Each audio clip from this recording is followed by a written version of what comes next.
sur un véritable séisme dans les communautés juives et notamment celle de Belgique puisque la circoncision est désormais interdite en Belgique, en tout cas pas sans intervention médicale. Alors, est-ce que ce sera uniquement la Belgique ou aussi bientôt en Europe? Les dirigeants et rabbins de toutes les communautés juives européennes s'inquiètent et 46 d'entre eux ont d'ailleurs signé une lettre demandant à Bruxelles de changer son fusil d'épaule sur l'affaire des mohel. On en parle ce matin avec notre invité. Il s'agit du rabbin Benjamin Jacobs. Il est grand rabbin des Pays Bas. Je vous laisse parler de cela avec lui, Lise. Rabbin Benjamin Jacobs, bonjour. Merci d'être avec nous sur Radio Judaïka ce matin. Hello, thank you so much for being with us today. Pleasure. Rabbin Benjamin Jacobs, je voulais avoir d'abord votre sentiment. Are you afraid about what's happening with the mohel in Belgium? And do you think it will also can be happening in your country, in the Netherlands? Est-ce que vous vous inquiétez de cette affaire des mohel en Belgique et est-ce que vous avez peur que la même chose arrive également aux Pays-Bas où vous êtes grand rabbin? D'avoir peur, to be worried, to be being scared is not in my agenda. It's not worthwhile. It's a normal thing that's happening. It's through the ages we see. First, he starts screaming against Shrita, literal slaughter, and the next step is the Brit Milah, the circumcision. So it is history. It always works like that. Are you afraid that what will happen? It's scary in the sense it's a very visible fight against anti-Semitism. They're speaking the whole time about Israel this, Israel that. We import a discussion somewhere else in the world and bring it into the day and night. We're speaking about it in Europe, but it doesn't go about Israel. It goes about Jews. Yeah, it's anti-Semitism, pure sang. And so what's happening here? Well, Shrita, slaughter, it's you can have a discussion. Does or doesn't the animal suffer from it? Well, nobody ever can ask an animal, did or didn't you suffer? So we think not at all. On the contrary, others say different. Okay, you can have a discussion. But Brit Milah, if you want to speak about, have a talk, a discussion, it's a discussion impossible. Because what are they claiming? First, they say it's medical. Okay, yes, no. And we think it's religious. But what is the reason behind it? What are they telling the whole time? It is against the integrity of the body. The child did not give permission. And that is absolutely true. The child did never, ever give permission. So what can we say? It's a discussion about zero, about nothing. Yes, no. So is that scary? Yes. Why? Because if we're not allowed to do Brit Milah anymore, it's an attack not against Brit Milah, circumcision, it's an attack against Judaism, against Jews, then we can't stay here anymore. And that is I'm worried about that because we see again how clear it is. I'm worried and not worried. It's now clear it's against Jews and not against Israel. Now the whole argument. Yes, let me translate first, please. Alors, ça n'est pas dans mes habitudes d'avoir peur, mais de s'inquiéter, oui, bien sûr. Alors, historiquement, c'est toujours la même chose.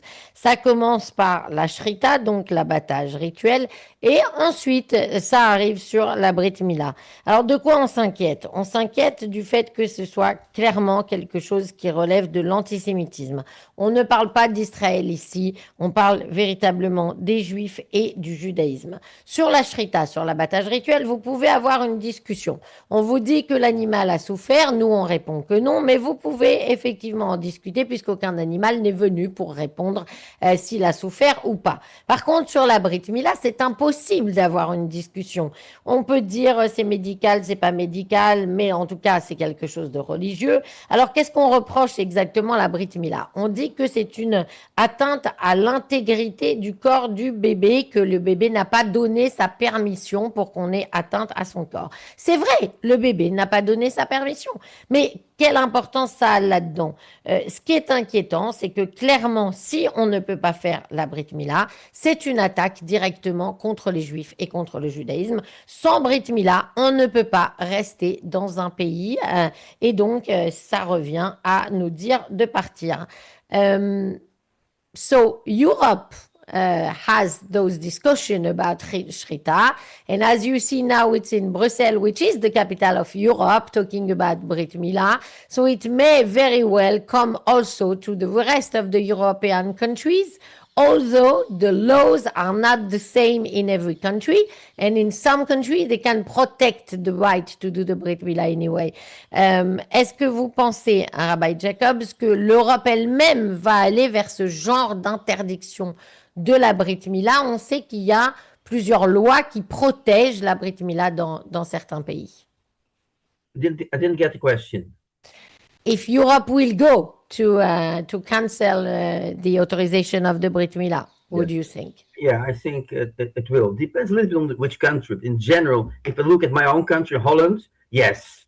I won't be surprised if they start with that. To be quite honest, years and years and years ago, we made whole regulations about Brit Mila, and we always requested that there should be someone's medical background present at the moment we do a Brit Mila. It's completely ridiculous. It's not needed at all, but just protect, to protect ourselves and take away the discussion like yes or not medical. So it is like that in Holland. There is the need to have a medical person watching the Brit Mila. On written down in the regulations, yes, not in the government, but our own. There's a protection. So they didn't ask it yet, but it's not against medical or not medical. The next step is, or perhaps it is already, the child did not get permission. And that is a difficult issue because, like I said before, true, the child did not get permission. But I have an important question. So perhaps you translate now and I'll put my important question. Alors, ça dépend effectivement dans quel pays. Si vous me demandez pour la Hollande, oui, je pense que la Hollande, mon pays, va effectivement aller dans ce sens. Ça fait de toute façon déjà un certain nombre d'années qu'on discute de tout ça et ce problème de médical ou pas médical a déjà été abordé plusieurs fois, même si c'est ridicule, c'est pas vraiment là le problème. Il y a eu cette histoire qui a été écrite qu'il faudrait qu'il y ait quelqu'un qui a un background médical qui soit présent. Mais c'est pas véritablement le sujet. Le sujet aujourd'hui, c'est cette histoire de permission ou pas du bébé, de l'intégrité de son corps. Et ça, c'est effectivement quelque chose de très délicat et ça pose une question que je vais vous donner maintenant. Yes. Listen, if you say the integrity of the body, the child did not give permission, it's absolutely true. That's the reason we do it. We want the child to give him education. Yeah, that not everything is we can understand. And you can only do the things you do understand are rational. But if we say the child did not give permission and therefore you can't do the Brit Mila, I have a very strong question. Parents are giving the child food. And very often you see the child does not want, but you push it in. Child did not give permission. I'm teaching my children to speak Dutch. They did not give permission. It could be when they are very old, 18 years. So why did you teach me as Dutch? Why didn't you teach us Chinese? I did ask him permission. And even a stronger question. I worked in psychiatry. And very often I meet people and say, oh boy, I would be very pleased if I would not be born. Did the parents, did the child give permission that he will be born?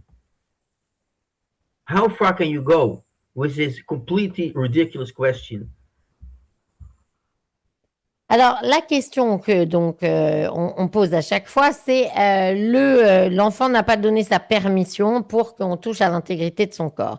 Mais regardez bien, quand on éduque un enfant, tout ce que vous faites, vous ne lui avez pas demandé la permission. Vous ne lui donnez pas la permission pour lui mettre la nourriture dans la bouche. Vous ne lui demandez pas de permission pour lui apprendre le néerlandais ou même le chinois. Vous ne lui demandez jamais de permission en réalité.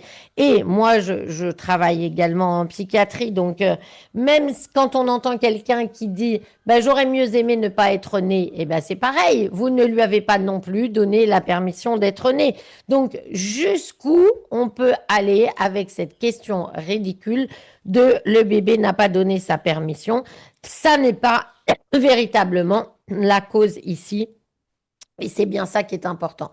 Rabbi Jacobs, merci beaucoup d'avoir été avec nous ce matin sur cette question délicate. On espère que Bruxelles va changer de point de vue parce que, comme vous l'avez dit, si la Brit Mila n'est plus possible, les Juifs vont être contraints de ne pas rester dans les pays où ça sera le cas et c'est surtout ça qui nous inquiète. Thank you so much, Rabbi Jacobs, for being with us today. And we hope that nor Belgium or Holland or Europe will continue in that way because, as you say, if so, Jews will not be able to stay in those countries. But the very fact this on the agenda today, the discussion is going on. If the result will be yes, it's permitted, the very fact this question has been asked is a serious case, very serious. En tout cas, je vous rappelle que le fait même que la discussion ait lieu aujourd'hui sur ce sujet, c'est quelque chose d'extrêmement sérieux et il faut absolument le prendre de cette façon. Have a nice day, thank you, and we